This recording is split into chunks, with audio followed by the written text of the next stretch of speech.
I have to do this just tonight.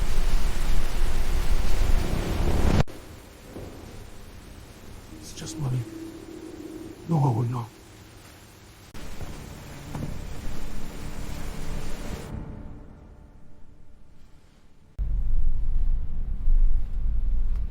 Almost there. Almost there.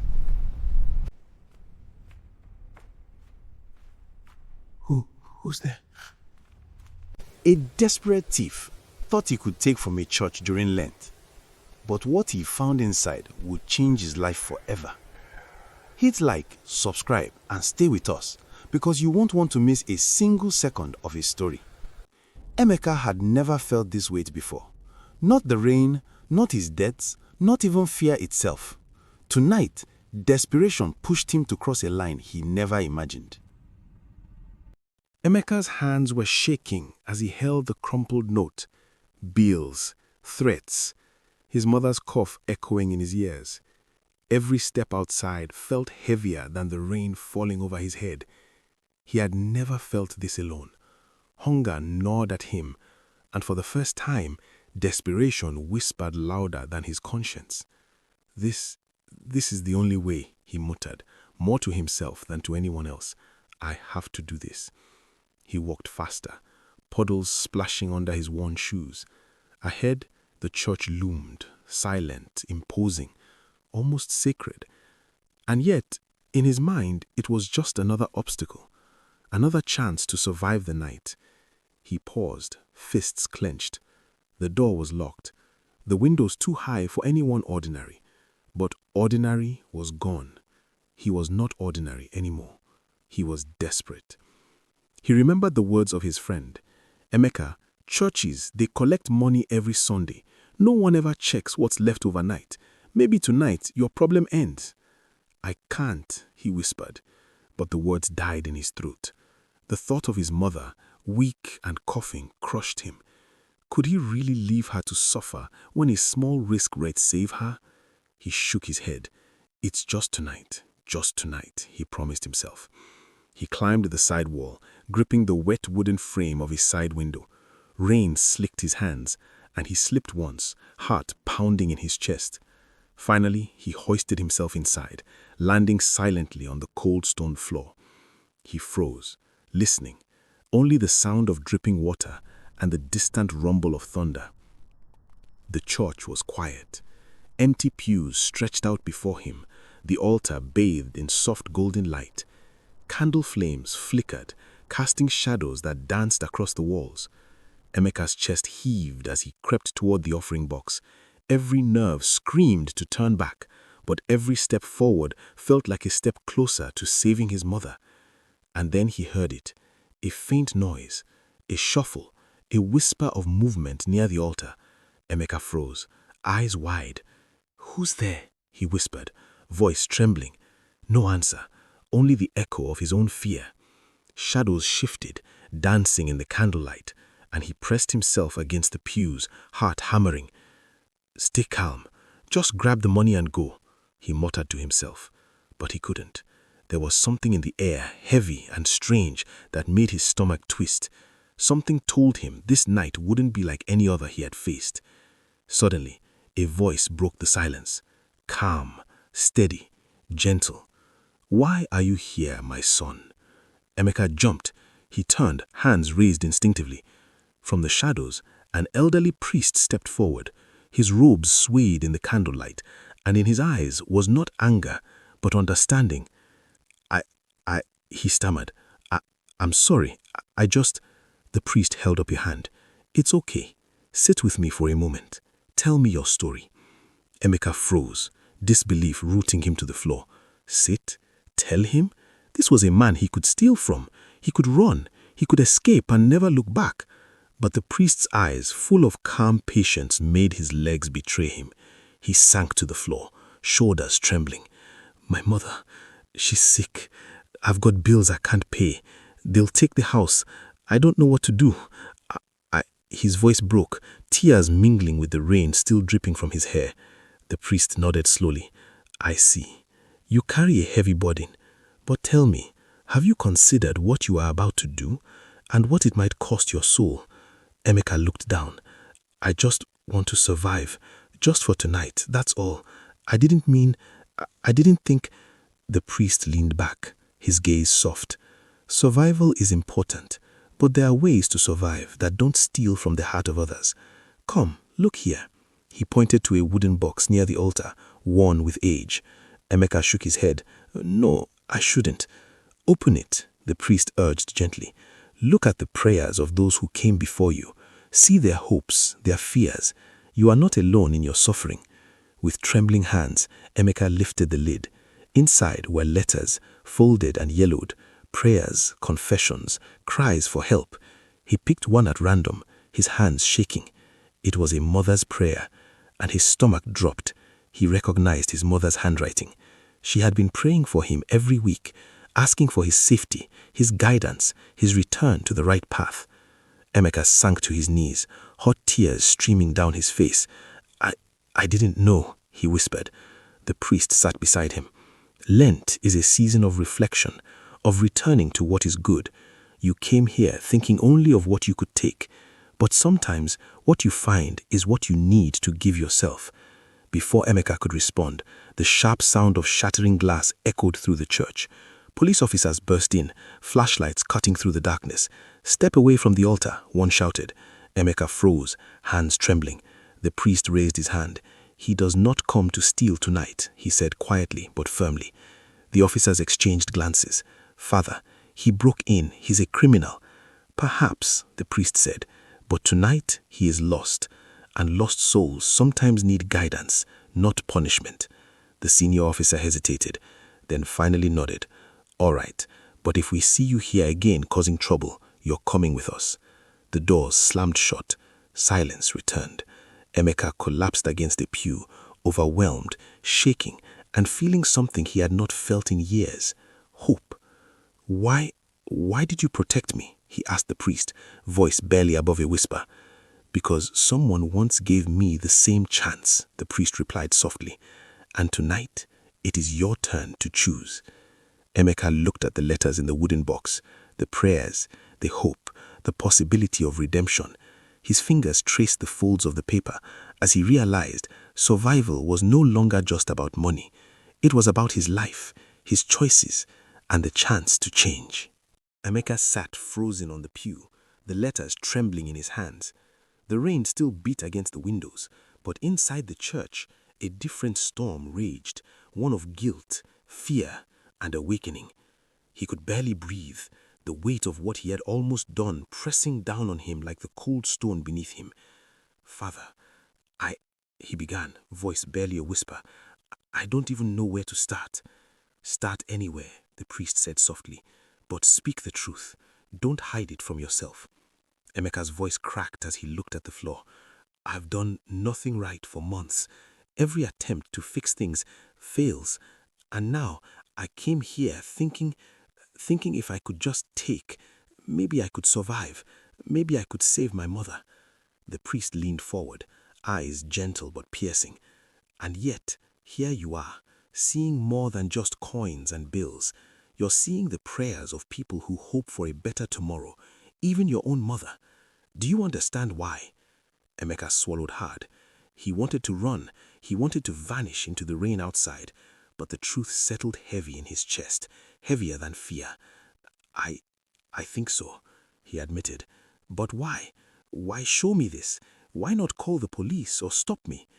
Because we are measured not by what we are tempted to take, but by what we choose to become. Tonight, you have a choice.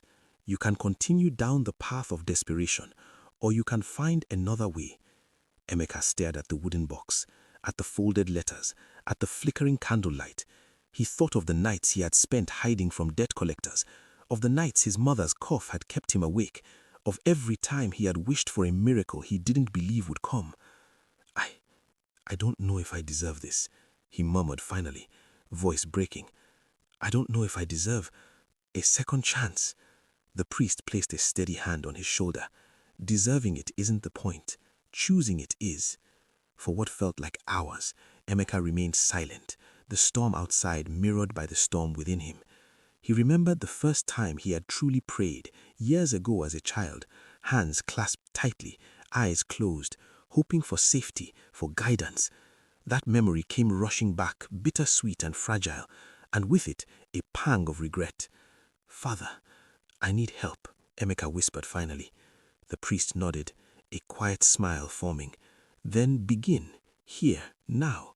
Even in the darkest moments, the first step towards light is always possible." Outside, the storm raged on. The church doors remained closed. Emeka wiped his tears on his sleeve, feeling the raw, cold edge of reality pressing down.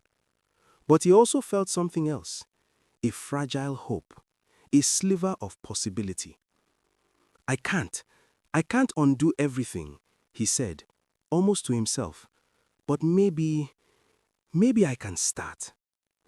"You can," the priest said. "You already have, by stepping inside, by listening, by facing the truth. That is the beginning of change."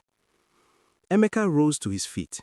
He moved to the altar, kneeling briefly, taking in the soft candlelight, the silent prayers, the stillness. For the first time in months, he felt an echo of peace. Then the priest spoke again. "There are steps you can take, not just to survive, but to live. Let's plan them together." Emeka nodded, voice steadying. I can try. I don't want to fall back." Hours passed as they spoke. Plans, guidance, small steps towards redemption. Emeka felt the weight lift slightly, as though sharing the burden made it lighter. But even as hope grew, fear remained. Fear of failing again, fear of the world outside, fear of repeating mistakes. The priest's voice broke his thoughts. "Fear is natural. Courage is acting despite it. And sometimes, courage looks like asking for help." Emeka looked up, meeting the priest's gaze. "I'm scared," he admitted, "but I'm ready." Days turned into weeks. Lent continued. Emeka returned home each night with a new determination. He visited the hospital, helped his mother with medicine, sought small work, and slowly began to pay off debts. Each success, however small, bolstered his resolve. One afternoon, as he walked home from helping at a local market, he saw the same friend who had tempted him to steal. The friend noticed the change instantly. "Emeka, what happened to you? You look different." "I found something more valuable than money," Emeka replied quietly, glancing at the sky as if seeking guidance. "I found a chance to change, to do better." Weeks later, he returned to the church not as a thief, but as someone seeking strength and guidance. He knelt quietly before the altar, hands clasped, eyes closed. Candles flickered around him, the wooden box still resting nearby. The prayers inside no longer felt like distant echoes, they were mirrors of his own journey. The priest approached, nodding. "You've done well, my son, but the journey continues. Remember, Lent is not just about sacrifice, it's about reflection, renewal, and the courage to start again." Emeka smiled faintly. "I understand now. Thank you for giving me that chance." The rain outside had stopped. Light filtered through the stained glass windows, painting the church floor in colors he hadn't noticed before. And for the first time in a long time, Emeka felt free. Emeka returned to the church one final time before the end of Lent, not out of desperation, but purpose. His mother's cough had eased, his debts were being managed, and a small sense of hope had settled in his heart. The streets were quieter now, the rain long gone, replaced by a soft evening glow. He stepped inside the familiar space. Candlelight flickered across the pews, dancing gently on the altar. The wooden box sat where it always had, a silent witness to countless prayers. Emeka approached slowly, hand hovering for a moment before resting lightly on the top. He remembered the night he had almost taken from it, how close he had been to succumbing to fear and hunger. But tonight, he felt nothing but reverence. The priest appeared from the shadows, a calm smile on his face. "You've come back," he said softly. not as the man who climbs through a window, but as someone who has chosen a different path. Emeka nodded, swallowing hard. I wanted to see, to remember, and to promise myself I won't forget what I learned. The priest guided him to a pew. Tell me, what have you learned? Emeka closed his eyes, letting the quiet settle around him. I've learned that no matter how deep your desperation, there's always a choice. You can take what isn't yours, or you can find a way to rise without harming others. I've learned that hope is stronger than fear, and that sometimes forgiveness is the first step to saving yourself. A faint smile touched the priest's lips. And have you forgiven yourself? Emeka's eyes welled with tears. I'm trying, he admitted. I'm trying. They sat in silence, the soft sound of dripping water from a distant corner filling the room. Outside, night fell fully, but the church glowed warmly, a sanctuary of lessons learned and hearts mended. Weeks later, Emeka found himself helping at a local shelter, assisting families in need, and speaking gently to those struggling as he once had. He returned home each night to a smiling mother, healthier and lighter in spirit.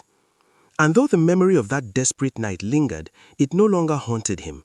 It had become a turning point, a reminder that the darkness could be transformed into light. One evening, a young man approached him as he left the shelter. Sir, I heard your story, about that night at the church, about how you changed.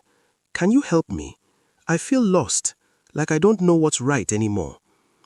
Emeka looked at him, recognizing himself in those fearful eyes. Come with me, he said softly. There's always a way to choose differently. You just have to take the first step. The young man hesitated, then followed. And as they walked together, Emeka realized the truth he had only begun to understand. Redemption isn't a single act, it's a journey. And sometimes, helping another is the best way to solidify your own path. The church, the letters, the priest's calm guidance, all of it had changed him. He could never forget that night, but he no longer feared it. Instead, it became a source of strength, a story he would carry for the rest of his life. He returned one last time to the wooden box. Kneeling, he whispered a silent prayer, not for money, not for escape, but for gratitude, for the chance to live differently, for the courage to keep choosing the right path, even when life seemed impossible. And as he stood to leave, he noticed the first rays of dawn spilling through the stained glass windows, painting the floor with a tapestry of colors. A quiet smile spread across his face. This was the light he had been searching for all along. Emeka's journey began in desperation, but it ended in hope. He had faced fear, temptation, and despair, and emerged stronger, wiser, and full of purpose. If Emeka's story moved you, don't forget to like, comment, and subscribe. Share this story to remind someone that no matter how dark life gets, there's always a chance to choose a better path. And sometimes, the smallest act of courage can light the way for a lifetime.